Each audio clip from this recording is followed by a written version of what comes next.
আল্লাহ তাআলা জিবরাইল আমিনকে যখন উম্মে হানির ঘরে আল্লাহর নবীকে নিতে পাঠাইলেন, দরজা জানলা সব বন্ধ, ছাদের উপর দিয়া দরজা কাইটা ছিদ্র বানায়া ঘরের মধ্যে দিয়া আল্লাহর নবীকে উঠাইয়া ঘুম থেকে জাগ্রত কইরা ছাদের ওই ফাঁকা থেকে, ছাদের দরজা থেকে আল্লাহর নবীকে নিয়া যখন ছাদের উপরে উঠে গেলেন, আল্লাহ তাআলা নবীকে নিয়ে যাওয়ার পরে সাথে সাথে ছাদের ছিদ্র বন্ধ হয়ে গেল। শেষ নবী হিসাবে মানার তৌফিক দান। আমি শুরুতে দুইটা শব্দ ব্যবহার করছি, একটা হলো আমার নবী শেষ নবী, আমার নবী। এরপরে দ্বিতীয় নম্বরে যে শব্দটা আমি ব্যবহার করছি, আমার নবী শ্রেষ্ঠ নবী। বলেন আমার নবী, আওয়াজ করে বলেন আমার নবী শ্রেষ্ঠ নবী। আমার পরে আমার নবীর মতো শ্রেষ্ঠ নবী আর পৃথিবীতে কেউ নাই। সুবহানাল্লাহ বলেন। আমার নবী শ্রেষ্ঠ নবী, আমার নবী যে শ্রেষ্ঠ, এ ব্যাপারে আপনাদেরকে একটু বুঝাইতে চাই, খুব গভীর মনোযোগ দিয়ে শুনবেন বন্ধু। আমার নবী শ্রেষ্ঠ, আমার নবী দামি, আমার নবী সকল নবীদের নবী, আমার নবী সকল নবীদের ইমাম, আমার নবী সকল নবীর থেকেও শ্রেষ্ঠ নবী। বলেন সুবহানাল্লাহ। চিন্তা করতে পারেন আপনি আমি কোন নবীর উম্মত? আল্লাহু আকবার কাবীরা। আল্লাহ, কোন নবীর উম্মত আপনি আমি? যেই নবী সমস্ত নবীর ইমাম নবী, ইমামুল আম্বিয়া। আল্লাহু আকবার। সমস্ত আম্বিয়াদের ইমাম আপনার আমার নবী, সমস্ত নবীর শ্রেষ্ঠ নবী আপনার আমার নবী, সকল নবীর শ্রেষ্ঠ নবী মুহাম্মদুর রাসূলুল্লাহ সাল্লাল্লাহু আলাইহি ওয়াসাল্লাম। নবীর শ্রেষ্ঠত্ব নিয়ে আমাদের কোনো দ্বিমত নেই, তারপরেও যদি একটু বিশ্লেষণ করে বুঝি তাহলে একটু মজা লাগবে, কি লাগবে না? নবীজির কথা শুনতেও মজা, নবীজির জীবনী শুনতেও মজা, নবীজির মুজিজা সম্পর্কে শুনতেও মজা। কারণ উম্মতের সামনে যখন নবীর শ্রেষ্ঠত্বর আলোচনা করা হয়, নবীর উম্মতের সামনে যখন নবীর সিরাত আলোচনা করা হয়, নবীর উম্মতের সামনে যখন নবীজির গুণ আলোচনা করা হয়, উম্মতের ঈমান আরো বেড়ে যায়।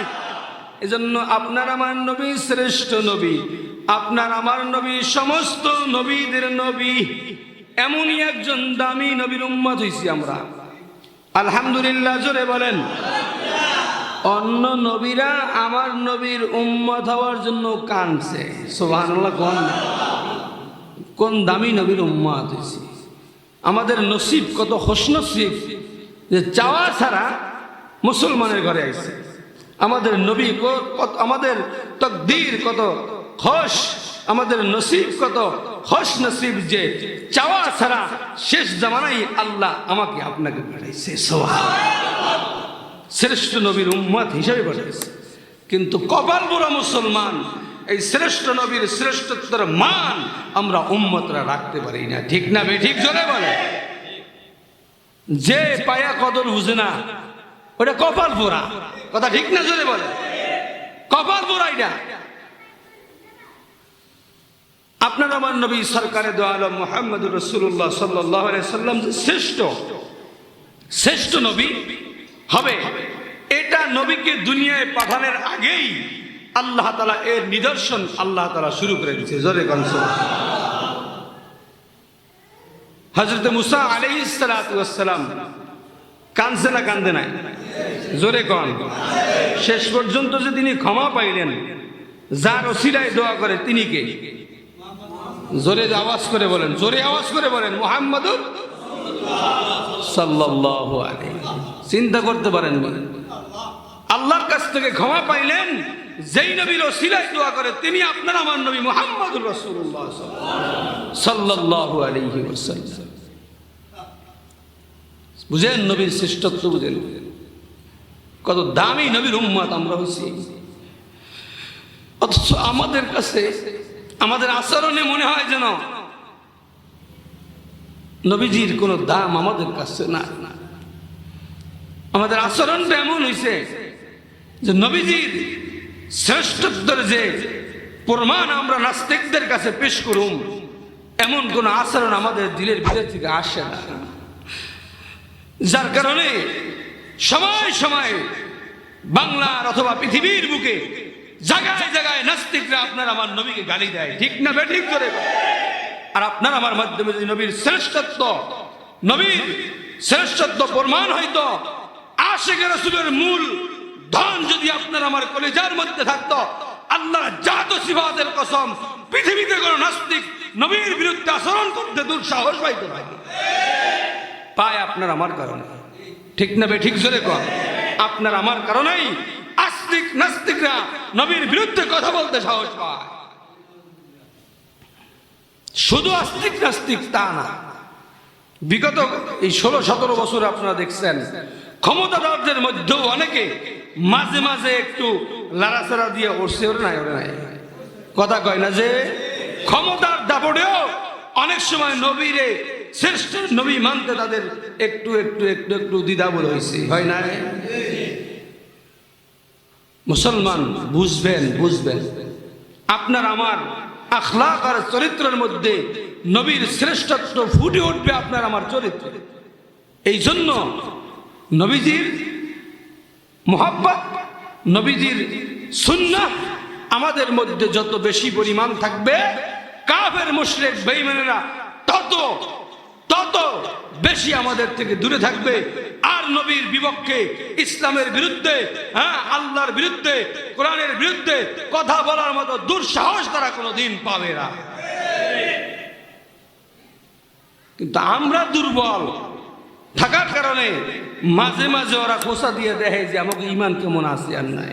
যাকে ইমান আছে তারা 2-4টা লাভ সব দেয়, আর যাকে ইমান নেই এরা কয় ও হুজুর গো কাম এরা করবে না, আমার বেচা কিনে আমি করি, আমার দোকানদারি আমি করি, ওইটা আমার কাম না। কথা কন ঠিক না বেড়ে? যখন নবীজির বিরুদ্ধে কোনো আচরণ হয় মাঠে ময়দানে সব দেখবেন টুপিওয়ালার দল, কিন্তু আমার এলাকার যে চাচা খুড়া, এই আজি সাহেব সভাপতি এমনি সেমনি আছে, একবার এই নবীর জন্য রাস্তায় নামার দরকার কি আছে না নাই? আবার একদল তো ফতুয়াই দেয় যে রাস্তায় নামা আন্দোলন, এইটা আবার কি? গত কয়েক মাস আগে যে আমার নবীকে ব্যঙ্গ করলো, সারা বাংলাদেশে ওলামা একরাম এর প্রতিবাদ করছে। আলহামদুলিল্লাহ সুম্মা আলহামদুলিল্লাহ, আমার কলেজের ভাইরা এবং আম জনতাও সে প্রতিবাদে অংশগ্রহণ করেছেন। কিন্তু আমার দেশের একদল দাওয়াতি নামদারি লোকেরা ফতুয়াবাজি কইরা তারা অংশগ্রহণ করে নাই, ঠিক না বেঠিক জোরে বলেন? তোমার এই বাটপারি কে বলছে তুমি নবীর দাওয়াত দাও, অথচ নবীর নামে নবীর বিরুদ্ধে কথা হয় তখন তোমার জবান চুপ? তার মানে তুমি নবীর বিরুদ্ধে দাওয়াত দিতে গিয়া তুমি সেখানে গাট্টি বস্তা লয়ে দৌড়দৌড়ি কইরা, তুমি সেখানে খিচুড়ি আর জিলাপির আড্ডা বসাইয়া তুমি নবীর মহব্বত দাবি করলা, নাকি নবীর দুশ্মনের বিরুদ্ধে আন্দোলন না করে মুনাফিকের কাতারে নাম লেখাইলা? কি বুঝাইতে চাও তুমি? কি বুঝাইতে চাও? যারে মহব্বত করো তার কথাগুলি মানুষের কাছে পৌঁছিয়ে দেওয়ার জন্য খুব চেষ্টা করো, অথচ তারে গালি দিলে তখন তোমার ইমানে আর যে জজবা ফুটে না, তার মানে তুমি মুনাফিকের কাতারে তোমার নাম আছে, বিদায় তোমার নামতে মনে চায় না। এখন বলতে পারেন হুজুর নবীর বিরুদ্ধে আচরণ করছে, কই সেই ফ্রান্সে? আমি বাংলাদেশে ইসলামীর রাস্তায়, কাঁচা রাস্তা, মাটির রাস্তা, এখানে দাঁড়াইয়া দূরে লাভ দিয়ে মাটি ঠেলা করে কোনো লাভ আছে? এই কথাটা বলতে পারেন অনেকে যে স্বামীর এই যে বাইতুল মসজিদের সামনে মাটির রাস্তা, এখানে নামিয়া সকালবেলা দূরে লাভ দিলাম ওই ফ্রান্সের হেডের বিরুদ্ধে, আচ্ছা এই লাভ দিয়ে মাটি ঠেলা করলাম, কিন্তু এই দেখি আমার কোনো লাভ হইনি, এটা আমি ভাবতে পারি।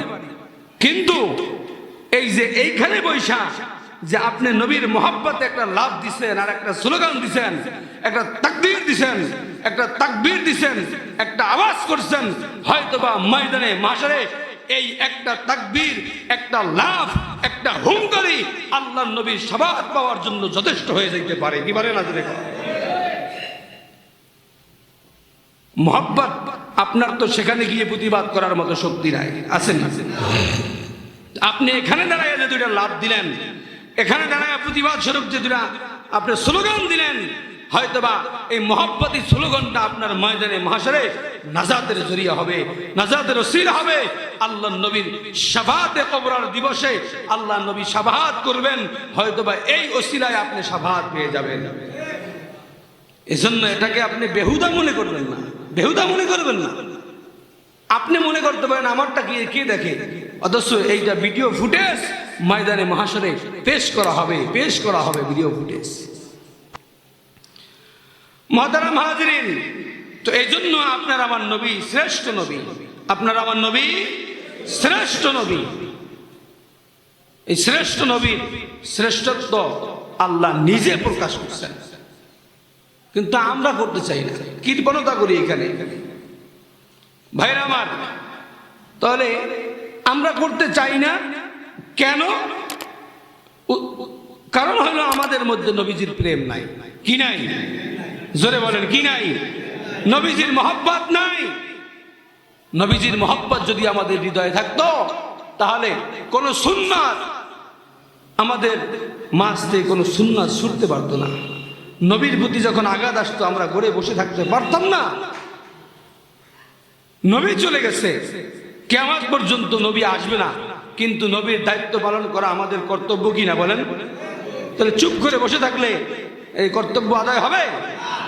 এই জন্য ওলামা একরামের দায়িত্ব বেশি, ঠিক আছে, কিন্তু সাথে আপনাদের তো একেবারে মোটেই নাই, মোটেই নাই, এমনটা নাকি আছে না নাই? এই জন্য নবীজির মহব্বত হৃদয়ের মধ্যে থাকা লাগবে। নবীজির মহব্বত যার হৃদয়ে নাই, তার ঈমান নাই, ঈমান নাই। কারণ আপনি মনে করেন যে আপনি নামাজ পড়লে নামাজ কবুল হয়ে যাবে, আপনি রোজা রাখছেন রোজা কবুল হয়ে যাবে, আপনি হজ করছেন হজ কবুল হয়ে যাবে না। নবীজির মহব্বত ছাড়া, নবীজির সিস্টেম ছাড়া, নবীজির মাধ্যম ছাড়া, নবীজির কানুন আর সিস্টেমের বাইরে করে আপনি আল্লাহ তাআলার কাছেও স্থান পাবেন না। এই জন্যই তো আল্লাহ তাআলা বলছেন, قل إن كنتم تحبون الله فاتبعوني يحببكم الله ويغفر لكم ذنوبكم والله غفور رحيم। হে নবী, আপনি জানায়া দেন আপনার উম্মতদেরকে, তারা যদি আমি আল্লাহ তাআলাকে পেতে চায়, আমি আল্লাহর কাছাকাছি আসতে চায়, আমি আল্লাহর মহব্বত অর্জন করতে চায়, আমি আল্লাহর কাছ থেকে কিছু পাইতে চাই, সেজন্য আপনি নবীর অনুসরণ করে। সুবহানাল্লাহ। নবীর অনুসরণ অনুকরণ ছাড়া আল্লাহর কাছে যাওয়া, কি বুঝলেন কথাটা কার? আল্লাহ। তাহলে আল্লাহ আল্লাহ মাধ্যম লাগাইলেন, ট্যাগ লাগাইলেন মুহাম্মদুর রাসূলুল্লাহ সাল্লাল্লাহু আলাইহি ওয়াসাল্লাম। এজন্য নবীজির সুন্নাত আর নবীজির মাধ্যম ছাড়া, নবীজির সিস্টেমের বাইরে কিছু কইরা আপনি আল্লাহর কাছে চলে যাইবেন, এত সহজ না। নবীজির মাধ্যম হয়েই আল্লাহ তাআলাকে পাইতে হয়, নবীজির মাধ্যম হয়েই আল্লাহ তাআলাকে পাইতে হয়। এজন্য নবীর মহব্বত ছাড়া আপনি আল্লাহর মহব্বত অর্জন করবেন কোনোদিন সম্ভব না। এজন্য নবীজির মহব্বত হৃদয়ের মধ্যে লালন করা দরকার, নবীজির ভালোবাসা অন্তরের মধ্যে থাকা দরকার। যার হৃদয়ের মধ্যে নবীজির মহব্বত নাই, যার হৃদয়ে আল্লাহর নবীজির মহব্বত নাই, তার হৃদয়ে আল্লাহর মহব্বতও নাই। যার হৃদয়ে নবীজির মহব্বত নাই, যার অন্তরের মধ্যে আল্লাহর নবীর ভালোবাসা নাই, তার মধ্যে আল্লাহরও মহব্বত নাই। এজন্য নবীর ভালোবাসা, নবীর মহব্বত যার হৃদয়ে ঢুকবে, অটোমেটিকলি আল্লাহর ভালোবাসা তার মধ্যে থেকে চলে আসবে। নবীজির ভালোবাসা অন্তরে জায়গা না দিয়া মানে আল্লাহর ভালোবাসা অর্জন করবেন, আল্লাহরে পাইবেন, আল্লাহর কাছে যাইবেন, এটা সম্ভব না। কথা ঠিক না ঠিক জোরে বলেন? পৃথিবীর মধ্যে অথবা দুনিয়ার মধ্যে সাধারণত একজন এমপি মন্ত্রীর কাছে যদি যাইতে হয়, তাহলে আপনি সরাসরি এই কৃষক ক্ষেত থেকে উঠা কোন রকম গায়ে গোসল দিয়ে আপনি সরাসরি যাই এমপির অফিসে ঢুকে যাবেন, সম্ভব না। কথা কয় না, কথা কয় না। কতজন তার পাশে, সাইডে, সামনে, পিছনে, ডাইনে, বামে, উপরে, নিচে কতজন বডিগার্ড থাকে। এগরে হিসাব দিতে দিতে ওকাশে কথা বলতে বলতে পারমিশন আনতে আনতে আপনার পায়ে রস হয়ে যাইব। এরপরে যদি একটু দেহা পান কোন রকম, তাও কথা বলার সুযোগ নেই। কথা ঠিক না বেটে? পিয়াসের কাছে কয়ে যান, ওটা পরে হুন মনে আন, সময় নেই আমার। তাহলে একজন দুনিয়ার এমপি মন্ত্রীর কাছে যাওয়ার পর যদি যাইতে হলে এত কিছু ওভারটেক করা লাগে, তাহলে আল্লাহর কাছে যাইতে হলে মনে হয় কিছু লাগবে না। কথা বলে না যে? এই জন্য আল্লাহকে পাইতে হলে, আল্লাহর মহব্বত অর্জন করতে হলে মাধ্যম হইল মুহাম্মদুর রাসূলুল্লাহ সাল্লাল্লাহু আলাইহি ওয়াসাল্লাম। মুহতারাম হাজিরিন, এই জন্য নবীজির সুন্নাত মেনে আমরা জীবন যাপন করব। রাজি আছি তো ইনশাআল্লাহ? জোরে আওয়াজ করে বলেন আল্লাহ কবুল করুক। জোরে বলেন আমিন। আমি আপনাদের সামনে নিয়াত করলাম, আল্লাহ আমার জীবনে আমি সুন্নতের খেলাফ কোনো কাজ করব না। আল্লাহ আমি যে ওয়াদাটা করলাম, এই ওয়াদাটা ভালো না খারাপ? জোরে বলেন। ওয়াদাটা যদি ভালো হয়, এই ওয়াদাটা আপনারাও একটু করতে পারেন না? কথা বলে না? আল্লাহ আমাদেরকে সুন্নাত তরিকায় মৃত্যু পর্যন্ত কবুল করুন। জোরে বলেন আমিন। আল্লাহ সুন্নতের খেলাফ আমরা কোনো কাজ করব না, সুন্নত মোতাবেক চলবো। আল্লাহ আমাদেরকে তৌফিক দান করেন। মুহতারাম হাজিরিন, কথা রেখে আসছিলাম, আপনার আমার নবী শ্রেষ্ঠ নবী। আমার আপনার নবী শ্রেষ্ঠ নবীর সঙ্গে আল্লাহ তাআলা যেহেতু শ্রেষ্ঠ নবীকে সবার শেষে পাঠাইছে, দামি মানুষেরই তো শেষে আল্লাহ পাঠায়, এটাই তো সিস্টেম। আপনাদের মাহফিলের আজকের যে প্রধান মেহমান, উনি আজকের জন্য আপনাদের প্রধান দামি মানুষ আপনাদের কাছে। উনি আগে আইবে না পরে আইবে? জোরে কয় না কথা? এই চেহারে উনি সবার শেষে বইবে, তার মানে সে প্রধান অতিথি। কথা ঠিক না বে ঠিক? জোরে কয়। তো আল্লাহ যারে প্রধান বানায়, আল্লাহ যারে শ্রেষ্ঠ বানায়, আল্লাহ যারে দামি বানায়, আল্লাহ তারে শেষেই নিয়ে আসে। ঠিক না বে ঠিক? আল্লাহ আপনার আমার নবীকে শ্রেষ্ঠ বানাইছে, প্রধান বানাইছে, এই জন্য আপনার আমার নবীকে আল্লাহ তাআলা সবার শেষে নিয়ে আসছে। জোরে কয়। দুনিয়ায় পাঠানোর ক্ষেত্রে সবার শেষে নিয়ে আসছে, কিন্তু তারে যে দুনিয়ায় পাঠাবে এই এই চিন্তা ফিকির আল্লাহ তাআলা সবার আগে করছে। পাঠাইছে, তাকে যে আনবে দুনিয়ায় এই চিন্তা সবার।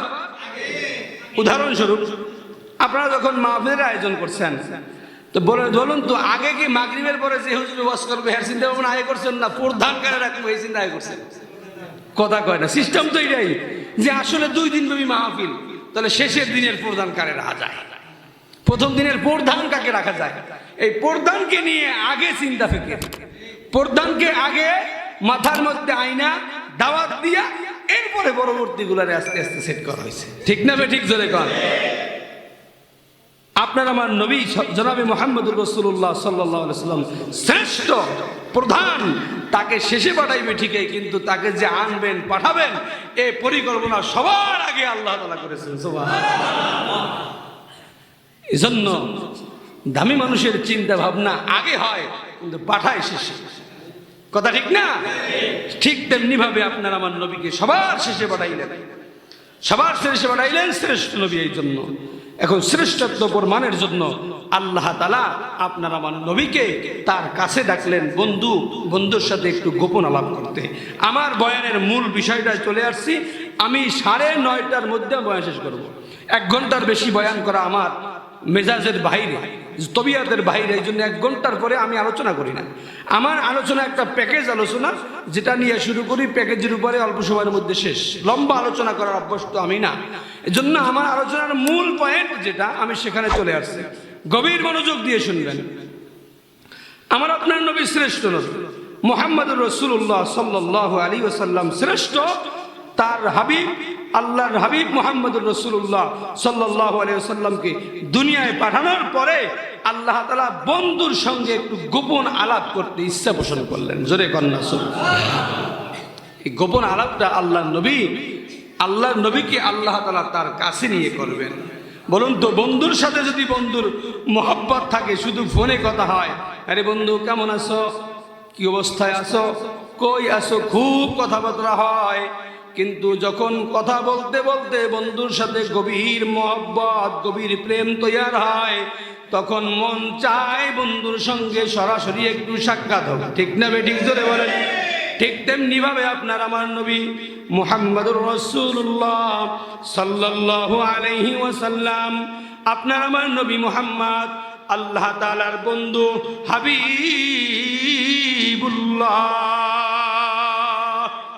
আল্লাহ তাআলার হাবিব মুহাম্মদুর রাসূলুল্লাহ, আল্লাহর দোস্ত নবী মুহাম্মদুর রাসূলুল্লাহ সাল্লাল্লাহু আলাইহি ওয়াসাল্লাম। দোস্তর সঙ্গে দোস্ত একটু সাক্ষাৎ করবেন। এই সাক্ষাৎটা হবে কবে, কোন সময় হবে, কিভাবে হবে, এই ব্যাপারে এই ঘটনাটা বলে আপনাদেরকে নবীর শ্রেষ্ঠত্বর প্রমাণ দিয়ে আমি আমার বয়ান শেষ করব। গভীর মনোযোগ দিয়ে শুনবেন বন্ধু। আল্লাহ তাআলা কোরআনের আয়াতের মধ্যে আল্লাহ মেরাজের কথা বলছেন। আল্লাহ তাআলা নবীকে যে মেরাজ করাইলেন, আল্লাহর সঙ্গে সাক্ষাৎ করাইলেন, এই ব্যাপারে আল্লাহ কোরআনের মধ্যে আয়াত নাযিল করলেন। সুবহানাল্লাযী আসরা বিআবদিহি লাইলাম মিনাল মাসজিদিল হারামি ইলাল মাসজিদিল আকসাল্লাযী বারাকনা হাওলাহু লিনুরিয়াহু মিন আয়াতিনা ইন্নাহু হুয়াস সামিউল বাসীর।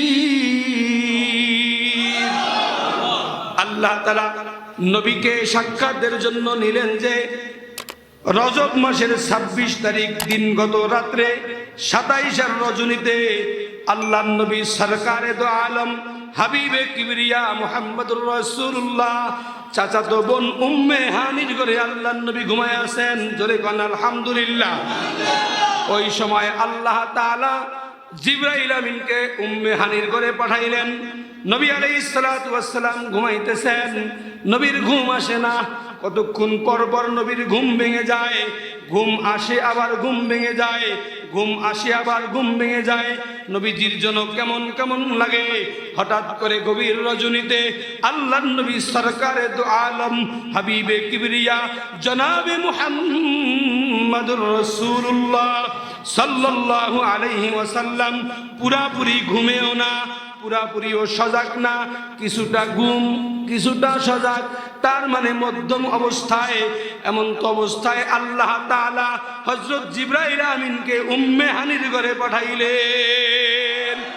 যখন উম্মে হানির ঘরে পাঠাইলেন, গভীর রাত, দরজা খুলে ঘুমায় গেছে। কথা করে দরজা খুলে ঘুমাইছে নি? দরজা বন্ধ না খোলা? গভীর রাত্রে দরজা বন্ধ রেখে ঘুমায় না খোলা রেখে ঘুমায়? বন্ধ কইরা দরজা ঘুমাইলেন। দরজা বন্ধ রাইখা যে ঘুমাইলেন, উম্মে হানির ঘরে জিবরাইল আমিন আগমন করলেন। জিবরাইল আমিন আগমন করলেন। এই কথাটা বোঝানোর আগে আপনাদেরকে আর একটা কথা বুঝে আসতে হবে।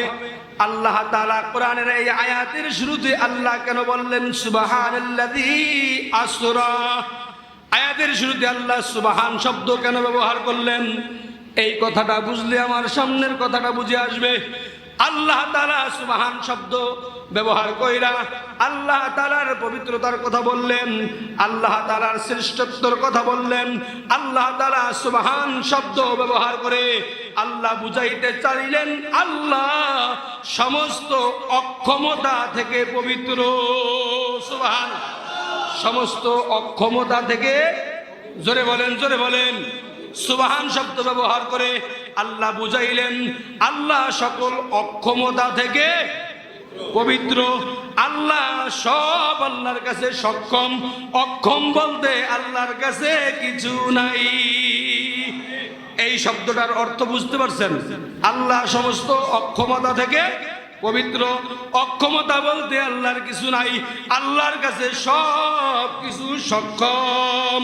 মানুষের কাছে সব কিছু সক্ষম না, সব কিছু যার কাছে সম্ভব, সব কিছু যার কাছে সক্ষম, তিনি কে?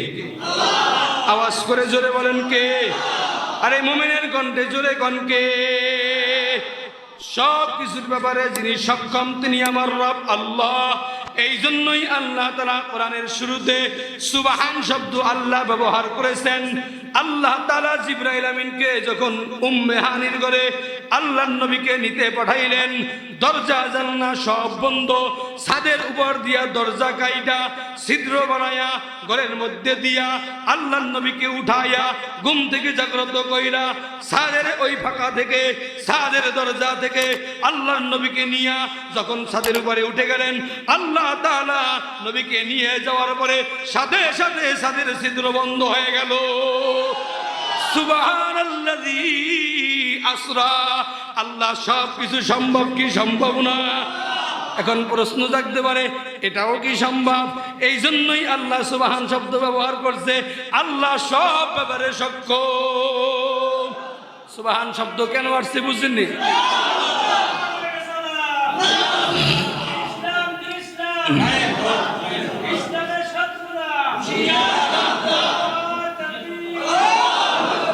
মুসলমান ভাইরা রে আমার, কথাগুলা খুব মনোযোগ সহকারে বুঝবেন। সিরাতের আলোচনা 1 ঘন্টায় অথবা 1.5 ঘন্টায় সারা রাত্রে আপনাদেরকে বুঝিয়ে বলা সম্ভব না। মূল পয়েন্ট আপনাদের কাছে আমি তুলে ধরতে চাই। সিরাত থেকে আমাদের শিক্ষা কি? প্রথম শিক্ষা হইল আল্লাহ সুবহান শব্দ ব্যবহার করে আমাদেরকে বুঝাইলেন, হে দুনিয়ার আমার বান্দা বান্দীরা, তোদের কাছে প্রশ্ন আসবে। আমার নবীজি উম্মে হানির ঘর থেকে বের হইলেন, দরজা বন্ধ, সকাল বেলাও দরজা বন্ধ, রাতের বেলাও দরজা বন্ধ, দরজা খুললেন না। আল্লাহর নবীকে আল্লাহ কিভাবে নিলেন? আল্লাহর কাছে সব সম্ভব। আল্লাহ সুবহান শব্দ ব্যবহার করে আমাদেরকে জানাইয়া দিলেন। জিবরাইল আমিন যখন ছাদের ভিতর থেকে ভিতরে ঢুকলেন, আল্লাহর নবীকে নিয়ে ছাদের উপরে উঠলেন, উপরে যাওয়ার সাথে সাথে ছাদ বন্ধ হয়ে গেল। এটা নবীর মুজিজা, আর এটা আল্লাহর কাছে সম্ভব বিদায়ী আল্লাহ সুবহান শব্দ ব্যবহার করেছে।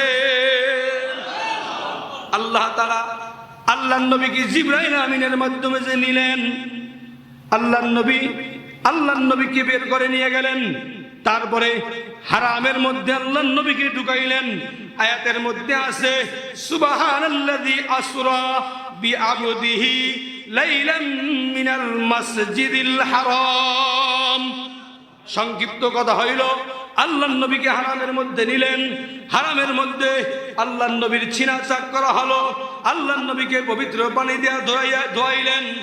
এরপরে আল্লাহর নবীকে বুরাকে আরোহণ করাইলেন, বুরাকের উপরে সওয়ার করাইলেন, বুরাকের উপরে সওয়ার করাইলেন। হাদিসের মধ্যে আছে, তাফসীরের মধ্যে মুফাসসির একরাম লেখেন, বুরাকটা হইল ঘোড়ার মতো, বুরাকটা হইল ঘোড়ার মতো। বুরাকের উপরে নবী সওয়ার হইলেন, বুরাকের উপরে জিবরাইল সওয়ার হইলেন। জিবরাইল আমিন সামনে, আপনার আমি আর নবী পেছনে।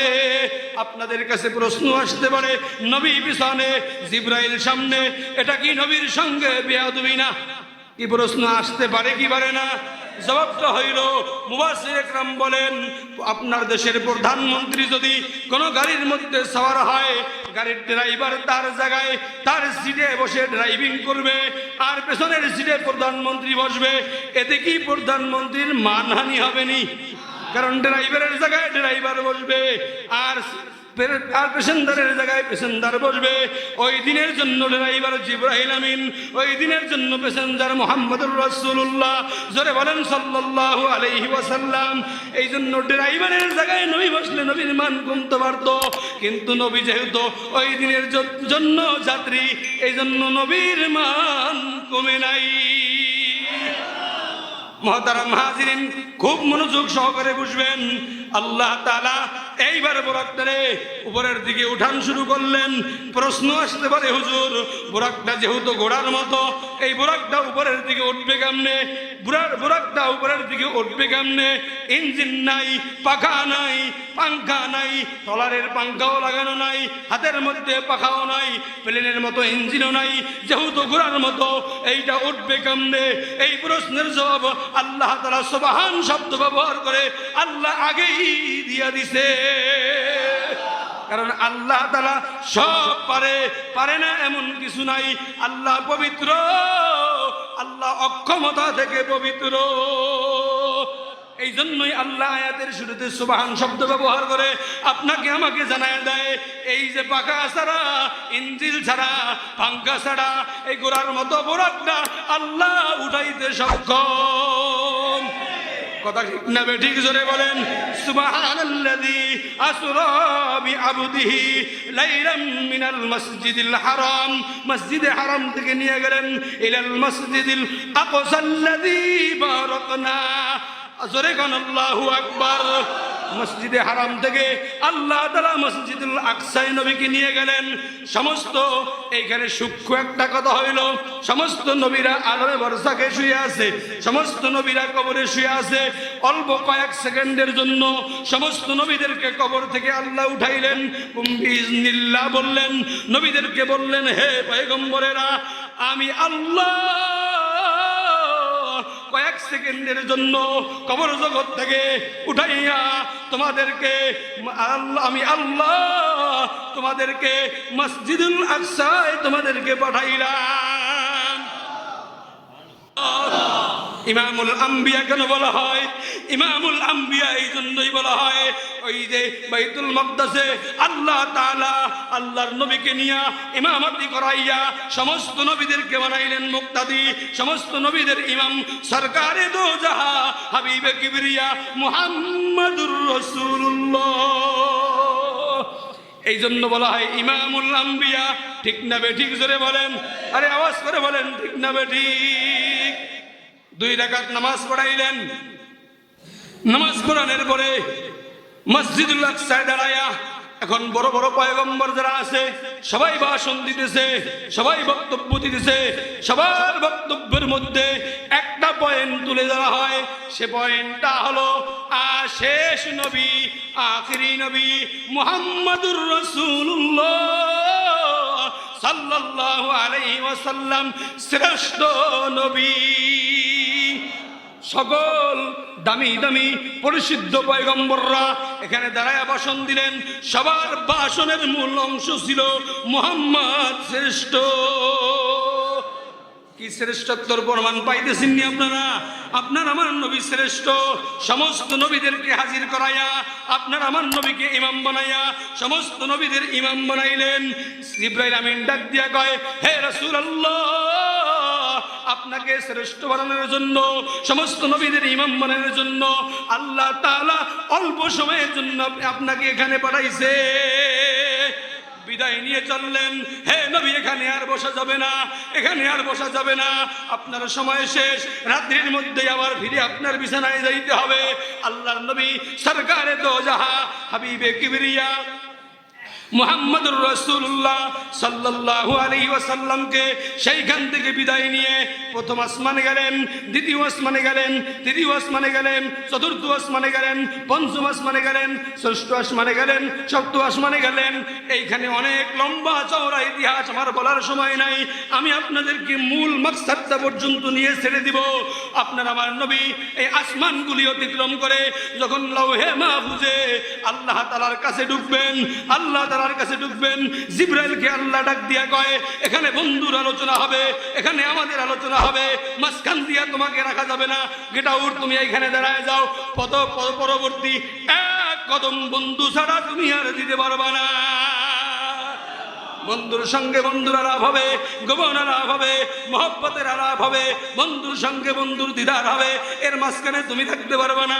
ঠিক না বেঠিক জোরে বলেন, আরে জোরে আওয়াজ করে বলেন ঠিক না বেঠিক। বন্ধুর সঙ্গে বন্ধুর আলাপ। এখন আলাপ যে শুরু হইবে, কি দিয়ে আলাপ শুরু? আল্লাহর নবী আল্লাহ তাআলার কাছে গেলেন, আল্লাহ তাআলার কাছে গেলেন যে বন্ধুর কাছে বন্ধু গেল খালি হাতে। আমগো দেশে কিছু মানুষ আছে বন্ধুর বাড়ি বেড়াইতে যায় মাথা খাউজাইতে হাতিয়া স্বরূপ কিছু লয় না। ঠিক না বেঠিক জোরে গান। আল্লাহর নবী সুন্নাত, আল্লাহর নবী সেটাও বাস্তবায়ন করার জন্য আল্লাহকে ডাক দিয়া কয় বন্ধু আমি যে আপনার কাছে আইছি খালি হাতে আই নাই। আত্তাহিয়াতু লিল্লাহি ওয়াস সালাওয়াতু ওয়াত তাইয়্যিবাত। আল্লাহু আকবার বলেন। হে বন্ধু আমি যে আপনার কাছে আসছি, আপনার কাছে আমি খালি হাতে আসি নাই। আত্তাহিয়াতু লিল্লাহি ওয়াস সালাওয়াতু ওয়াত তাইয়্যিবাত। হে বন্ধু আমি আপনার কাছে আসছি, আমার জবানের দ্বারা যত নেক আমল হয়েছে, আমার বদনের দ্বারা যত নেক আমল হয়েছে, আমার মাল দ্বারা যত আমল হয়েছে, এই সকল আমলের হাদিয়া লইয়া আমি আপনার কাছে আগমন করেছি। বন্ধুর কাছে বন্ধু হাদিয়া লয়ে গেছে না খালিয়াতে গেছে? আওয়াজ করে বলেন, আওয়াজ করে বলেন। হাদিয়া লইয়া গেছে বন্ধুর সঙ্গে, কিন্তু প্রথম আলাপ শুরু হয়ে গেছে। বুঝবেন বুঝবেন, আলাপ কিন্তু শুরু হয়ে গেছে। এখন যখন বন্ধুর কাছে বন্ধু আলাপ বন্ধুর প্রথম আলাপেই বন্ধু নিয়া আল্লাহর কাছে আল্লাহর কাছে বন্ধু মুহাম্মদুর রাসূলুল্লাহ হাদিয়া পেশ করলেন। হাদিয়া পাওয়ার পরে এখন তো বন্ধুকেও কিছু দেওয়া লাগবে কি লাগবে না? আত্তাহিয়াতু লিল্লাহি ওয়াসসালাওয়াতু ওয়াত-তাইয়্যিবাত। এবার বন্ধু আল্লাহ তার বন্ধুরে হাদিয়া দিতেছে, আসসালামু আলাইকা আইয়ুহান নাবিয়্যু ওয়া রাহমাতুল্লাহি ওয়া বারাকাতুহু। আসসালামু আলাইকা ইয়া রাসূলুল্লাহ, আপনাকে সালাম, আপনার উপর রহমত, আপনার উপর বরকত, আপনার হাদিয়ার পরিবর্তে হাদিয়ার বিনিময় আমি আল্লাহ সালাম রহমত বরকত আপনার উপরে বর্ষণ করলাম। বন্ধুর হাদিয়ার পরিপ্রেক্ষিতে কিছু দেশে কি দেয় নাই? জোরে আওয়াজ করে বলেন, দেশে কি দেয় নাই? মেরাজে আল্লাহ নবীকে নিয়ে কথাবার্তা কিন্তু আরম্ভ হয়ে গেছে। জোরে কোন ঠিক না বেঠিক? কথাবার্তা আরম্ভ হয়ে গেছে। আসসালামু আলাইকা আইয়ুহান নাবিয়্যু ওয়া রাহমাতুল্লাহি ওয়া বারাকাতুহু। আসসালামু আলাইনা ওয়া আলা ইবাদিল্লাহিস সালিহিন। এইবার মুহাম্মদ ডাক দিয়ে কয়, হে আল্লাহ, আপনি যে সালাম দিলেন, আপনি রহমত বর্ষণ করলেন, আপনি যে আমার উপর বরকত নাযিল করলেন, হে বন্ধু, এইটা শুধু আমি গ্রহণ করছি তা না, আমার সঙ্গবদ্ধ আপনার বান্দাবান্দি, আমার উম্মতি যারা দুনিয়া আছে সবার পক্ষ থেকে আমি গ্রহণ করলাম। বলুন, এই জায়গাটায় নবী উম্মতের কথা বলে নাই, ঠিক না বেঠিক? জোরে বলেন। বলেন তো, একা গ্রহণ করছে না উম্মতদেরকে লইয়া গ্রহণ করছে? এই জন্যই তো বলা হয় দরদিওয়ালা নবী, উম্মতের কান্ডারি নবী, উম্মতের আশিক নবী। এই জন্যই তো বলা হয় বন্ধুর সঙ্গে বন্ধুর গোপন আলাপ। এখন তো পৃথিবীর কিছু মনে থাকবে না, এটাই স্বাভাবিক। রাত্র 12টার সময় প্রেমিক যখন প্রেমিকের লাগে তক টাইমে গোপন আলাপ শুরু করে দেয়, পৃথিবীর কোনো খেয়াল থাকে না, ঠিক না বেঠিক? জোরে কন। কিন্তু ওই যে আরশ মহল্লায় আল্লাহর সঙ্গে বন্ধুর সঙ্গে গোপন আলাপ হইতেছে, এই সময় পৃথিবীর মানুষের কথা মনে থাকবে না, এটাই তো স্বাভাবিক। কিন্তু আপনার আমার নবী মুহাম্মদুর রাসূলুল্লাহ সাল্লাল্লাহু আলাইহি ওয়াসাল্লাম ওই সময় উম্মতদেরকে ভুলে নাই। আলাপ কিন্তু শুরু হয়ে গেছে।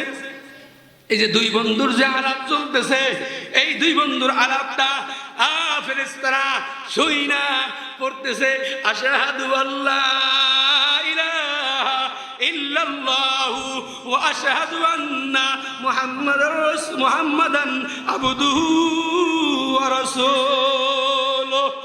এই যে কথাবার্তাটা, এইটা যেমন পছন্দনীয়, এইটা এমন একটা সূক্ষ্ম বিষয়, এই জন্য উম্মতি মুহাম্মাদির কিয়ামত পর্যন্ত এইটা স্মরণ রাখার জন্য নামাজের মধ্যে এই তাশাহুদ ওয়াজিব করে দিয়েছে। এই কিন্তু প্রথম কথা, এই নবীর সঙ্গে বন্ধুর সঙ্গে প্রথম কথা। এর প্রথম অংশের পরে আরো কথা আছে, এইটা আমি বলতে গেলে আমার কথা লম্বা হবে। মাস পয়েন্টের কথা এবং শেষ কথাটা আমি আপনাদেরকে বলেই বয়ান শেষ করব। প্রথম কথা গেল এইটা, মাস পয়েন্টের কথাটাই উম্মত। মাস পয়েন্টের কথাটা কি? আরে নিজের জন্য, নিজের সন্তানের জন্য, পরিবারের জন্য নবী কিছু চান নাই। মাস পয়েন্টের কথা এইখানে আপনাদেরকে আমি আর একটা কথা বুঝাইতে চাই। কিছু মানুষ মেরাজের ঘটনাটাই না বলতে চায় যে বন্ধুর সঙ্গে বন্ধুর যে গোপন আলাপটা হয়েছে মেরাজের রজনীতে, ওই গোপন আলাপটা সব কিছু কোরআনে নাই, হাদিসে নাই, বন্ডুবীরের মুরিদদের কাছে আছে। কথা ঠিক না বেঠিক? ধরে গান। এই জন্য মসজিদের মেম্বারে, ময়দানে, মাঠে অনেক জায়গায় শুনবেন কেউ কেউ পানির মধ্যে ডুবতেছে, ডুব দিয়ে দেখে পুরুষ মহিলা হয়ে গেছে, চারটে বাচ্চা জন্ম দিছে, এরপর আইছে এইটা করছে সেইটা করছে, কত পচা গান্দা কথা আপনাদেরকে শুনাইবে। হাদিস কোরআন রিসার্চ করে দেখবেন, এমন কোন কথা হাদিস কোরআনে নাই।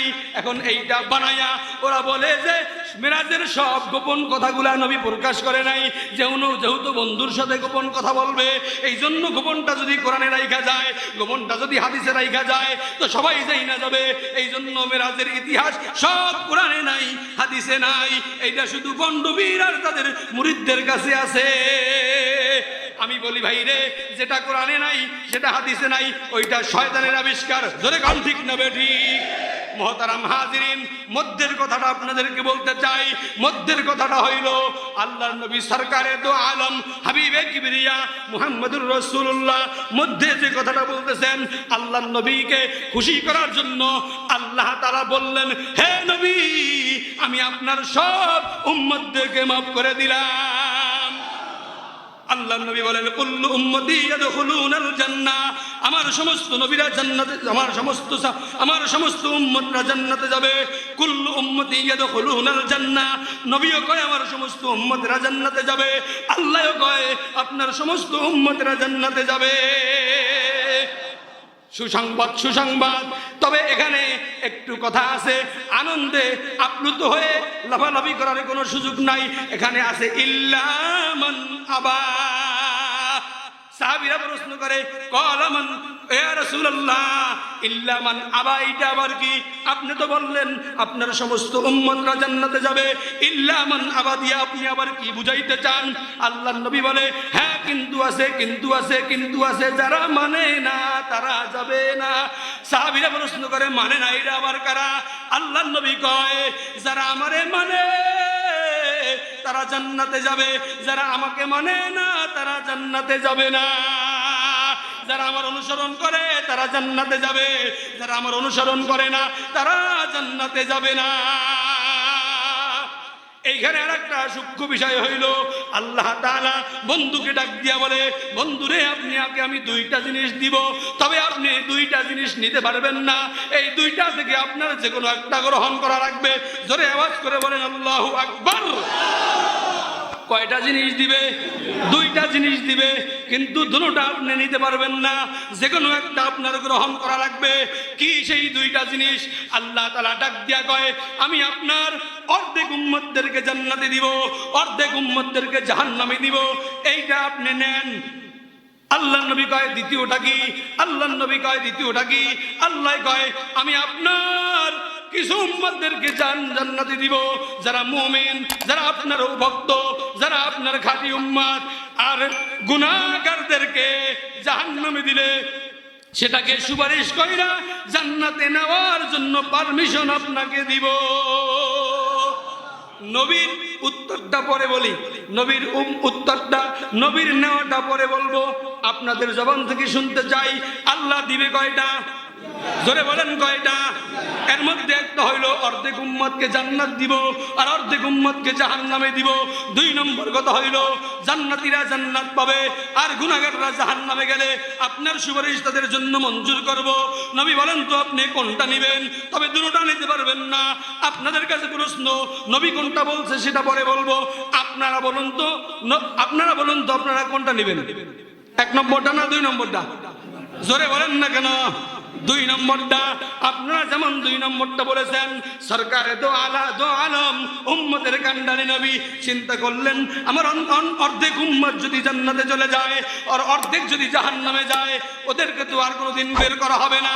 কিন্তু আমার জান্নাতি উম্মতরা তো জান্নাতে চলে যাবে, আর বাকি যারা গুনাহের কারণে জাহান্নামে যাবে, ওদেরকে যদি সুপারিশ মঞ্জুর করার জন্য আল্লাহ আমাকে দেয়, তো আমার উম্মতের জন্য ফায়দা হবে।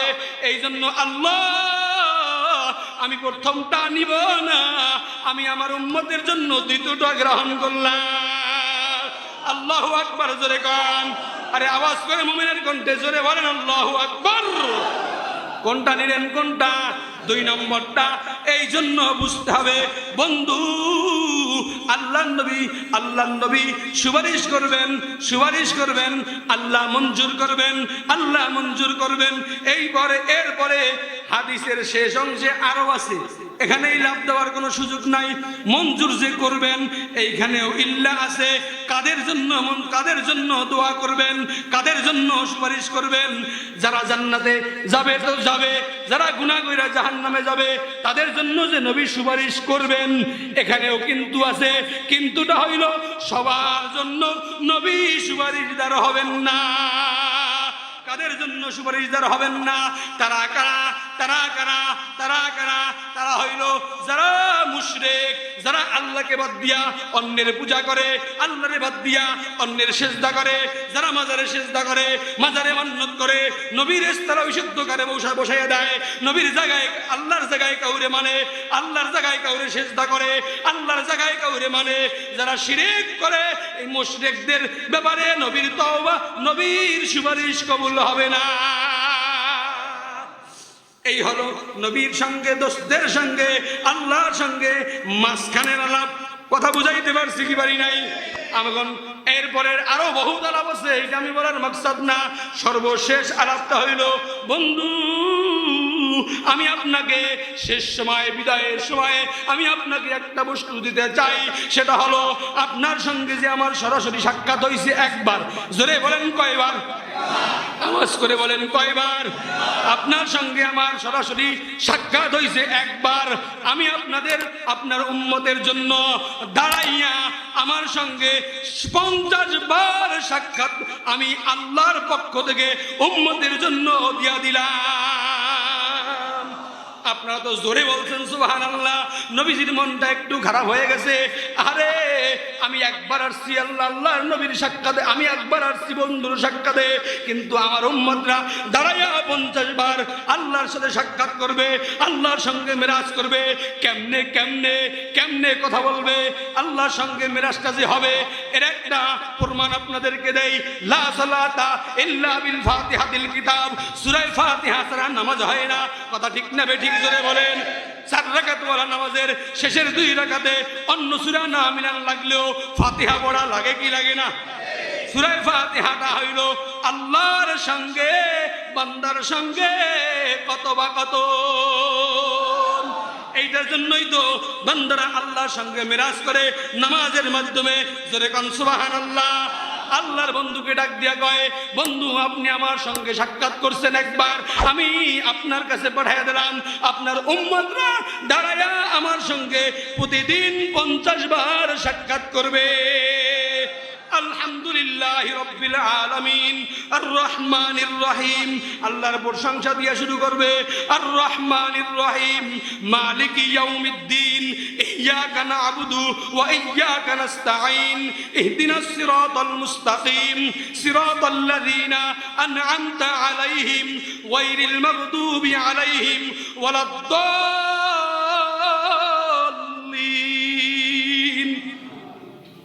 মিরাজ হবে নামাজ। এই যে কথাটা বললেন, এখানে উম্মতের প্রেম নবীর মধ্যে। আরে আমার উম্মতরা থাকবে মাজুর, আমার উম্মতরা থাকবে দিনমজুরি, আমার উম্মতরা থাকবে শ্রমিক, আমার উম্মতরা থাকবে কৃষক, আমার উম্মতরা প্রতিদিন 50 বার কেমনে আপনার সামনে দাঁড়াবে। নবীজির মাথার মধ্যে টেনশন শুরু হয়ে গেল, চিন্তা শুরু হয়ে গেল। উম্মতের প্রেমে পাগল হইয়া সংক্ষিপ্ত কথা হইল, কমাইতে কমাইতে 5 অক্ত বিয়োগ করতে করতে শেষ মুহূর্তে আপনার আমার জন্য আল্লাহর কাছ থেকে যেটা হাদিয়া নিয়ে আসলো সেই হাদিয়াটার নাম হইল নামাজ। জোরে আওয়াজ করে বলেন কি? আরো জোরে বলেন কি? মেরাজের রাত্রে আল্লাহ নবীরে সাক্ষাৎ নিয়া যত আলাপ করেছে, আলাপ সারিতার বিদায় বেলা শেষ সময় উম্মতের জন্য আল্লাহ তাআলা নবীর কাছে কি হাদিয়া পাঠাইছে? নামাজ, নামাজ, নামাজ। শেষ সময় উম্মতের জন্য আল্লাহ নবীর কাছে আল্লাহ নামাজ হাদিয়া পাঠাইছে। এই হলো মেরাজের সংক্ষিপ্ত আলোচনা। বিশ্লেষণ করতে গেলে 2-6 ঘন্টায় শেষ হওয়া। আমি আপনাদেরকে পৌঁছাইলাম নামাজ পর্যন্ত। কোন পর্যন্ত জোরে বলেন? নামাজ পর্যন্ত। এখন নামাজটা কি এবং কেন, নামাজের গুরুত্ব কি এবং কেন, নামাজের ফজিলত কি, পড়লে কি হবে না পড়লে কি হবে, এই ব্যাপারে আমি যেখানে রেখে গেলাম ইনশাআল্লাহ তাআলা পরবর্তী আলোচক এইখান থেকে নামাজ নিয়ে আলোচনা শুরু করবে। আপনারা থাকবেন তো ইনশাআল্লাহ? নারায়ে তাকবীর, নারায়ে তাকবীর। যাবেন না তো কেউ ইনশাআল্লাহ? আল্লাহ কবুল আর মঞ্জুর করেন। আল্লাহ আমাকে বুঝার তৌফিক দান করেন, আল্লাহ আপনাদেরকে বুঝার তৌফিক দান করেন, সহি কথাগুলি বুঝে শুনে আমলের তৌফিক দান করেন। আমার এই ইল্লাল বালাদ। আপনাদের কাছে আমি এখন বিদায় নিব, হযরত এখনই চলে আসবেন। মুহতারাম হাজিরিন, শেষ সময় আপনাদেরকে একটি আমলের সবক দিয়ে আমি চলে যাব। আমার পীর ও মুর্শিদ শাইখুল উলামা সুলতানুল আরিফিন আল্লামা খালিদ সাইফুল্লাহ আইয়ুবী দামাত বরকাতুহু মাজলুম আলেম দ্বীন, আপনারা সবাই চিনেন তাকে। হযরত, আমি হযরতের কাছে বায়াত মুরব্বীদের কিছু কথা আপনাদের মাঝে বুঝিয়ে দেওয়ার জন্য আপনাদের কাছে আসছে। যেহেতু আজকে একটা বিষয় নিয়ে আলোচনা করছি, এজন্য এই বিষয়টা শুরু থেকে শেষ পর্যন্ত আরো লম্বা সময় বলতে পারলে আপনারাও শুনে তৃপ্তি পাইতেন। হয়তো বা আমার একটু কষ্ট হইতো, কারণ কথা তো এরকম পুরাই দিনই বলতে হয়, ঠিক না বেঠিক বলেন? আল্লাহ তাআলা আমাদের সবাইকে কবুল করেন। শেষ সময়ের সবকটা হলো, ভাইরে, আমরা যে এই দুনিয়ায় আসার পর থেকে এই পর্যন্ত নামাজ ছেড়েছি, রোজা ছেড়েছি, কত কিছু করেছি, আমরা হক নষ্ট করছি, আমরা আল্লাহর হক নষ্ট করছি, বান্দার হক নষ্ট করছি, কত গুনাহ আমরা করছি, ঠিক না বেঠিক? আত-তাইবু মিনাজ জামবি কামাল্লা জামবালা। রাসূল বলেন, তাওবাকারীকে আল্লাহ তাআলা পছন্দ করে। কেমন পছন্দ করে? তওবা করলে আল্লাহ তাআলা এমন ভাবে তাকে পুত পবিত্র বানায় যেন আমার এই বান্দা জীবনে গুনাহই করে নাই। জোরে কোন সুবহানাল্লাহ, আস্তে কোন, বাড়ির মাসে শুনবে, জোরে বলেন। কেমন মাফ করে? জীবনে আপনার রান্নাঘরে একটা বাতি, লাইট, কারেন্টের, রান্না করতেছেন লাকড়ি দিয়ে, ধোঁয়া পড়তে পড়তে পড়তে পড়তে কালো অন্ধকার হয়ে গেছে, পাওয়ারফুল লাইটটা জিরোতে এসে গেছে। হয় কি হয় না এরকম? কিছুদিন পরে যখন আপনি একটা পরিষ্কার ন্যাকড়া দিয়ে মোছা দিবেন, বলুন তো ওইটা আবার আগের মতো আলো দিবে কি দিবে না? ঠিক তেমনি ভাবে আপনার আমার দেহের মধ্যে, কলবের মধ্যে গুনাহ করতে করতে যে মরিচা ধরছে, যখনই আপনি আমি তওবা করব, ওই যে গুনাহ করতে করতে ঈমান দুর্বল হইছে, জিকিরে মজা পাই না, সেজদায় নূর পাই না, মজা পাই না, আমলে মজা পাই না, যখনই তওবার চাবিটা ঘুরাইয়া দেওয়া হবে, তওবার স্প্রি বানাইয়া দেওয়া হবে, তওবা বেশি পরিমাণে করা হবে, ওইখান থেকে গুলার ময়লাগুলা যখন ঝরে যাবে, তখন ওই বাতির মতো আপনার ঈমান আরো মজবুত পাকাপোক্ত হয়ে যাবে। এজন্য বেশি পরিমাণে ইস্তেগফার করা, কি করা? ইস্তেগফার করা, তওবা করা। তওবাকারীকে আল্লাহ তাআলা পছন্দ করেন। ইস্তেগফার করলে আল্লাহ খুশি হন। কেমন খুশি হন? আরে ভাই, আপনি দোকানে বাকি খাইছেন, আপনার হালত খুব নাজুক, দোকানে বাকি খাইছেন, বাকির কাস্টমার আপনি, আমি নাসিরউদ্দিন আশরাফি, এই আজকে বুধবার, আমি তারিখ দিয়ে লেখছে পেঁয়াজ আধা কেজি, রসুন আধা কেজি, মরিচের গুঁড়া 150 গ্রাম, এইটা সেটা লেখে রাখছে আমার নামের সামনে সুন্দর করে। বাকি খাইছি যেহেতু লিখবো তো অবশ্য। তো লিখতে লিখতে যখন মোটামুটি 10 দিন 20 দিন 1 মাস ওভার হয়েছে, আমি মাস শেষে বেতন পাওয়ার পরে নিয়ার দোকানদার আমার ওই কত হয়েছে 5132 টাকা, আচ্ছা জমা দেন 5132। দোকানদার যে 5132 টাকা জমা দিল, বলুন তো যোগের পরে বিয়োগ করার পরে সংখ্যা কমে গেল, কিন্তু উনি আমার নামে যেটা কালি দিয়ে লেখছে ওইটা মুছবে? আরে কথা বোঝেন না আপনারা? মনে ওটা মুছবে নি নাকি ফুরুট মানে সাদা দিয়ে দেবে? মুছবে কি মুছবে নি? আচ্ছা ফুরুট মারলেও তো দাগ থাকে যায় কি দেয় না? 5 বছর পর আপনি কয়দিন পরে একটু স্বাবলম্বী হয়েছেন, বিদেশ চলে গেছেন, ওই দোকানের সামনে গিয়ে খুব গেজামিল করতেছেন, খুব তাফালিং করতেছেন। দোকানদার আপনারে, যদিও আপনি সব পাওনাটা দিয়ে গেছেন, কিন্তু দোকানদার আপনারে কইতে পারেন, এ কেরামত্যা, খবরদার তাফালিং কম করবি, তুই যে বাই খাইছো এখন 5 বছরের আগের পুরান খাতাটায় লেখা আছে, তাফালিং কম করিস। কি পারবে কি পারবে না? কথা কয় না। অথচ আপনি কিন্তু টাকা পয়সা সব দিয়ে গেছেন, কিন্তু আপনি যে খাইছেন ওর দোকানে, এর প্রমাণ আছে না নাই? রব্বে করিম, আসমানের মালিক এমনই একজন রব, আপনি আমি যে গুনাহ করছি, দোকানদারের খাতায় টাকা জমা দেওয়ার পরে বিয়োগ করে টাকার অংশ কমে যায়, কিন্তু দোকানদারের খাতায় নামে আপনার আমার নামের আমল নামাটা জমা রয়ে যায়। বন্ধু, সাদা হয় না, কিন্তু রব্বে কারিম এমনই একজন রব যিনি আপনার আমার গুনাহগুলা এমন ভাবে তওবার মাধ্যমে পরিষ্কার করে পবিত্র করে যে আপনি আমি জীবনে কোনোদিন গুনাহই করি নাই। তার মধ্যে কোনো প্রকারের গুনার আলামত থাকে না। এই জন্য দৈনিক কমপক্ষে 100 বার ইস্তেগফার করব। পারবো তো ইনশাআল্লাহ? ইস্তেগফারের মাধ্যমে গুনাহ মাফ হয়। আস্তাগফিরুল্লাহ রাব্বি মিন কুল্লি যামবি ওয়া আতুবু ইলাইহি লা হাওলা ওয়ালা কুওয়াতা ইল্লা বিল্লাহিল আলিয়্যিল আযীম। এখানে আরেকটা বিষয় হলো ইস্তেগফার হলো আস্তাগফিরুল্লাহ রাব্বি মিন কুল্লি যামবি ওয়া আতুবু ইলাইহি, এই পর্যন্ত হলো ইস্তেগফার। লা হাওলা ওয়ালা কুওয়াতা ইল্লা বিল্লাহ এটা ইস্তেগফারের অংশ না। কোন হাদিসের কিতাবের মধ্যে লা হাওলা ওয়ালা কুওয়াতা ইল্লা বিল্লাহ হাদিসের অংশে আসে নাই। ইস্তেগফার শুধু আস্তাগফিরুল্লাহ রাব্বি মিন কুল্লি যামবি ওয়া আতুবু ইলাইহি পর্যন্ত। কিন্তু এই ইস্তেগফারটা হলো গুনাহ মাফের জন্য ইস্তেগফার। আর লা হাওলা ওয়ালা কুওয়াতা ইল্লা বিল্লাহ বুজুর্গরা এটা বড়রা এটাকে একসাথে করছে। এই জন্য প্রথম অংশ গুনার জন্য ইস্তেগফার, পরের অংশ শয়তান যেন ধোঁকা দিয়ে গুনাহ না করাইতে পারে, শয়তান তারান্না দোয়া। এই জন্য এটাকে একসাথে করে লা হাওলা ওয়ালা কুওয়াতা ইল্লা বিল্লাহিল আলিয়্যিল আযীম। মানে আহলে হাদিস নামক কিছু ফিতনাবাজিরা আপনারা কইবে এটা তো ইস্তেগফারের অংশ না, এটা পরকার। অথচ এইটার সঙ্গে এটা পড়লে যে ফায়দাটা বেশি, আরে মতমা তুই তো এটা বুঝছ না। হাদিস মানে শুধু হাদিস মানে, কথা ঠিক নেবে ঠিক জোরে কান।